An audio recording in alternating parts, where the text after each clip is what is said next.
Well, good morning everybody. Well, morning here in Australia, around 8 o'clock in the morning, and little, oh well, is she little? Not really, she's not big either, but Lily wanted to come on out and has been rather insistent for a little while now. But today, guys, I want to talk about when can I start letting my snake, because this is part 12 in the series of letting them explore. And when can I do all those things? When can I just, let them have that freedom apart from me physically holding them all the time? And I want to say straight up that what you're working towards when you get your snake home is creating that bond between you and your snake. So, and especially one that is still a little flighty and unsure, and giving you a few little issues, that defensive display when you go in and so forth, which that is, I'm sorry, I'm moving everything because I wasn't preparing to put the camera on, but then of course Lily was coming out, and that's a good opportunity to pick the camera up and do a video, because my brain isn't, sometimes yes, I have got a snake out, such as a Pani or Maya, to do a video with, and it's not that I'm doing that against their will, because I open the door and there is no struggle or flight or anything. They're quite happy to come on out. My bigger snakes, I do know, will do that automatically all by themselves quite regularly, so I certainly don't. I'm trying to capture some of Lily at this point. We're going to go, sweetheart. But yeah, people ask, when can I start giving them the freedom? I know that I have created areas for my snakes to have it, because I really am quite passionate about the fact that I believe your snake needs to have the freedom to be allowed to make choices of what they want to be doing without us physically restraining them. And I'm not saying that because we're handling them, we're restraining them. But if you look at it, holding your snake and they're going to move away, and you are, in a way, keeping them with you. And you do need to do that. You want to keep your snake very safe, and especially when they're little. Little ones disappear. They curl up in a little spot and you won't find them, basically.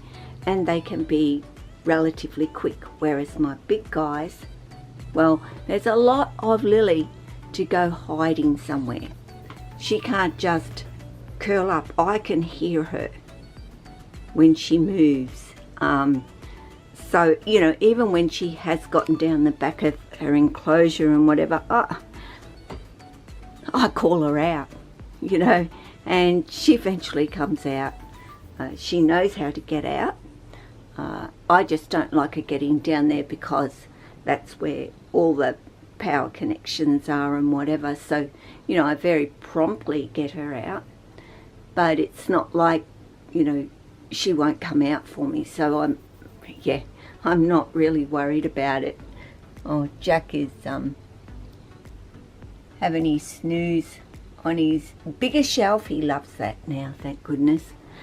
But yeah, back to the point of, when do I allow them that freedom? Once you have developed where you're going in, your snake, you know, I can't pertain that to Tessa, of course, who can still be a little bit, but nothing like what she was. But once you know that your snake has come to that time where they're comfortable with you, they've been out in the room with you where you have them, and you have a relatively safe area for them to explore. And you know, you're looking around here, there's so much stuff everywhere. You know, there's just stuff everywhere. So there's certain places that are out of bounds. I don't let Lily go into here. You know, I'll bring her back up and so forth. But ultimately, they know where they can go and where they can explore. And as you can see, you know, Lily knows all about up here and where she can go. So yeah, it is a matter of you having that relationship and having done that work with them from the very start, and knowing your snake, that they're fine, and making some space for them to climb on. And you'll have seen in some of my videos where I have built a little jungle gym, which was even perfect for a Pani when she was a little dot, because I could see where she was and I knew that she was okay. I could keep my eye on her. In this, you know, even though now I can let a Pani venture onto this particular area, she gets up in there, I can't see her. She just disappears in there. And so I have to be here.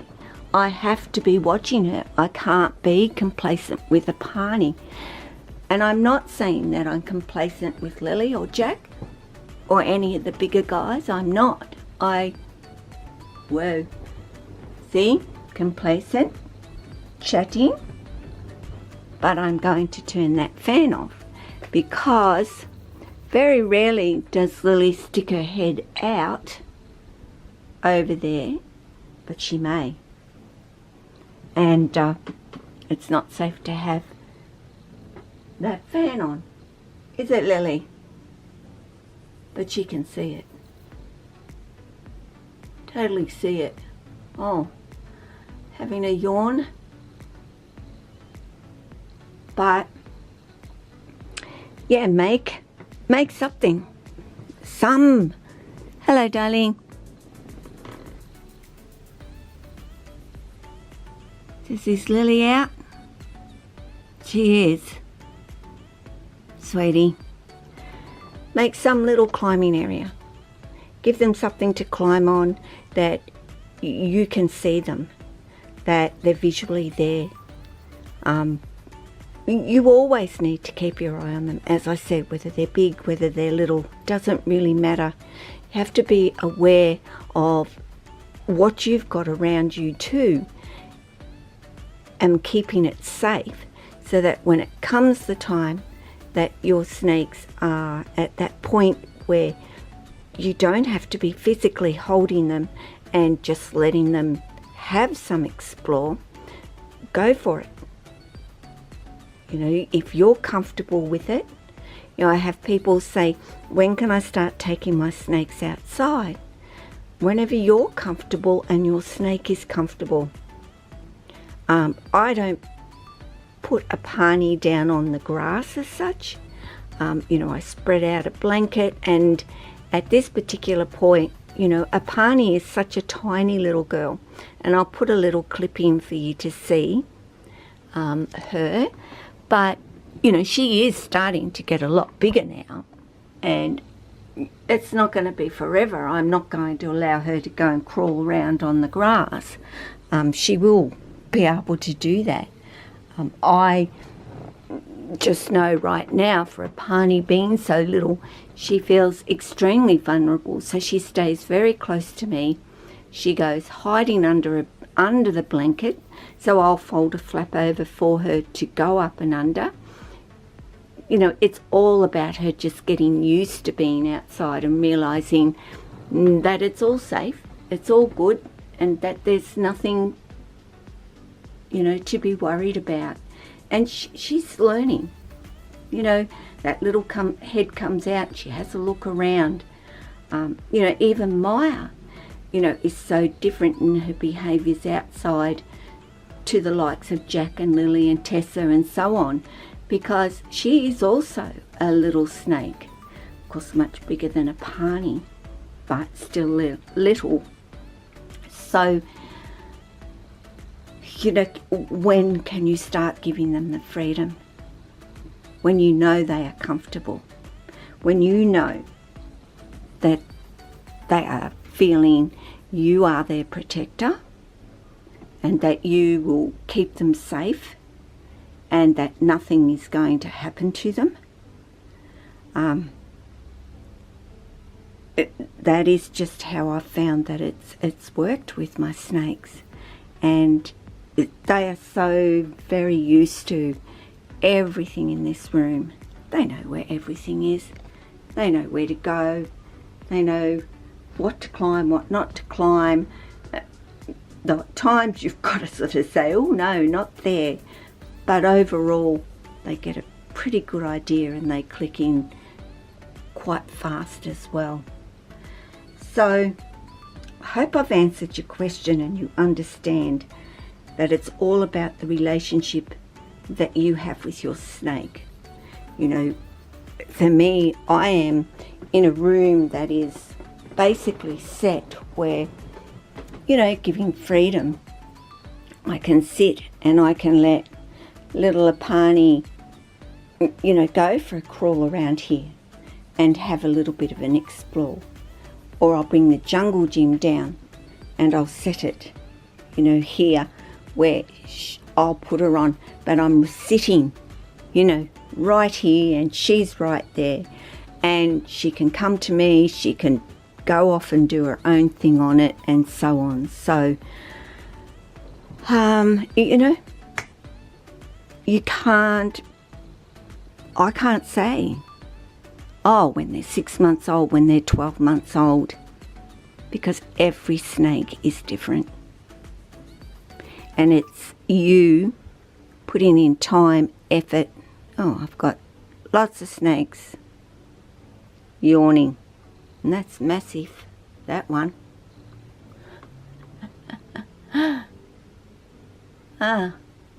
Righto. Do you feel better, Jack?